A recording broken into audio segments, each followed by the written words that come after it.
S Alam group চট্টগ্রামের খবর। 12 November সুন্নি সমাবেশ উপলক্ষে চট্টগ্রামে আহলে সুন্নাত ওয়াল জামাত সমন্বয় কমিটির মতবিনিময় সভা হয়েছে। চট্টগ্রাম নগরীর এক কমিউনিটি সেন্টারে এই সভা অনুষ্ঠিত হয়। এতে চট্টগ্রাম, কক্সবাজার, রাঙ্গামাটি, বান্দরবান ও খাগড়াছড়ির সুন্নি উলামা পীর মাশায়েখরা অংশ নেন। মতবিনিময় সভায় সভাপতিত্ব করেন আহলে সুন্নাত ওয়াল জামাতের প্রধান সমন্বয়ক মাওলানা এম এ মতিন।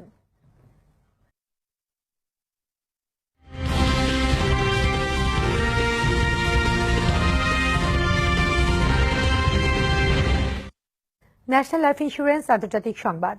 চীনের পূর্বাঞ্চলে আঘাত হেনেছে শক্তিশালী টাইফুন মেগি।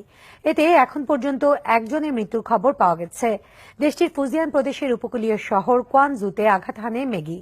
চীনা আবহাওয়া অফিস জানায়, টাইফুন মেগির প্রভাবে বাতাসের গতিবেগ ঘণ্টায় 118 কিলোমিটার। এদিকে টাইফুন মেগি আঘাত হানায় কোয়ানজুর বেশ কয়েকটি স্থাপনা ধসে পড়েছে। স্কুলগুলো বন্ধের পাশাপাশি বাতিল করা হয়েছে বেশ কয়েকটি বিমান ফ্লাইট।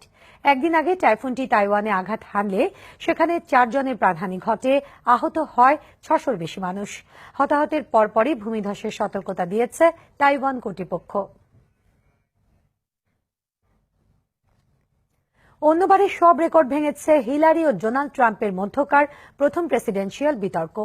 দেশটির একটি জরিপ